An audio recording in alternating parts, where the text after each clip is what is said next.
With the Phoenician scheme, Wes Anderson continues to do what only Wes Anderson can do, delivering a film so visually stylized and tonally unique that it's instantly identifiable as his. Yet for all its painterly beauty, quirky performances, and oddball storytelling, his 13th feature doesn't quite recapture the emotional magic of his best work.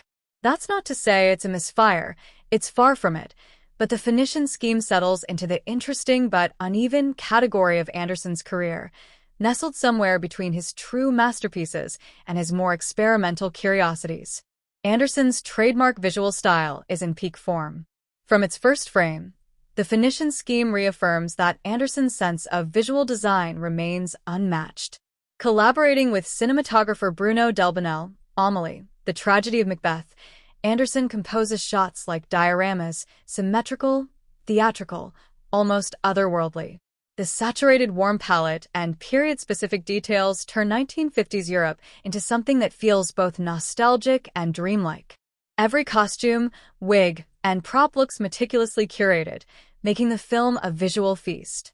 The camera movements are familiar: whip pans, center framing, slow dollies, and the set design is once again intricately constructed like a miniature model town come to life. In pure aesthetic terms, the Phoenician scheme is peak Anderson. It's practically designed to be screen-capped, gifed, and pinned to mood boards. It echoes Anderson's past classics, sometimes too closely. Beyond the look, the Phoenician scheme reuses several thematic and narrative tropes from earlier Anderson efforts. Like the Royal Tenenbaums, it explores a fractured family led by an emotionally distant father figure. Benicio del Toro's performance as Zsa Zsa Corda, an enigmatic global industrialist with 9 estranged sons and a daughter hidden in a convent, invites comparison to Gene Hackman's Royal Tenenbaum. And Mia Thruppleton's Liesel, the daughter-turned-novice nun, evokes a younger, more cloistered version of Margot Tenenbaum, down to the deadpan delivery, bold eyeliner, and distinctive bob haircut, hidden under her habit for most of the film.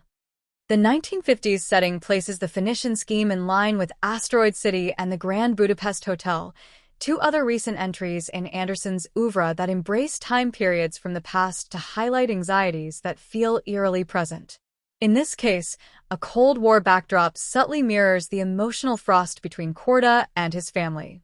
Yet for all the parallels, the Phoenician scheme struggles to carve out its own identity.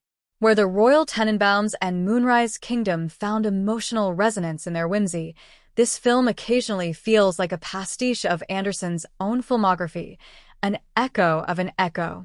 New cast members shine amid familiar faces.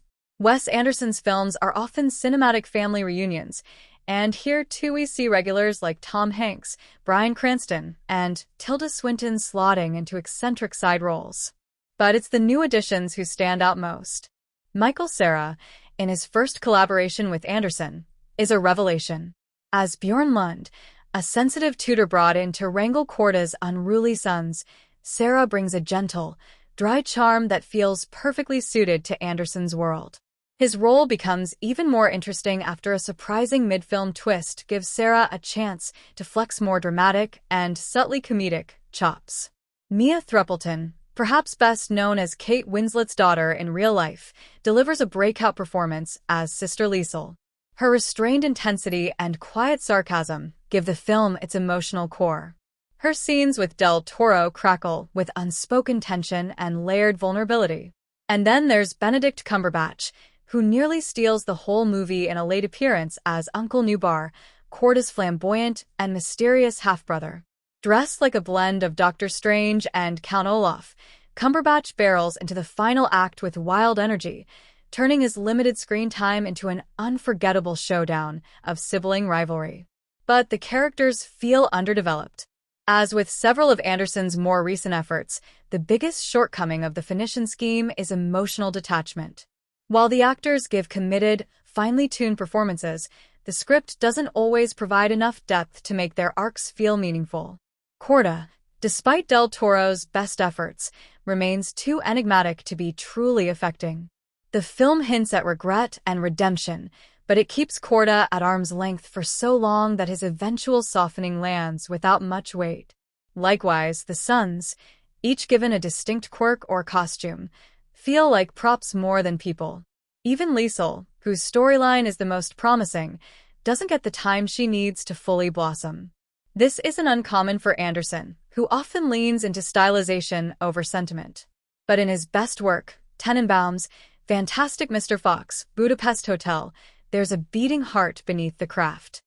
Here, it feels like the heart is buried a little too deep. Final thoughts. A beautiful, bizarre tale that falls just short. The Phoenician scheme is never boring. It's filled with idiosyncratic details, beautifully composed shots, and droll humor.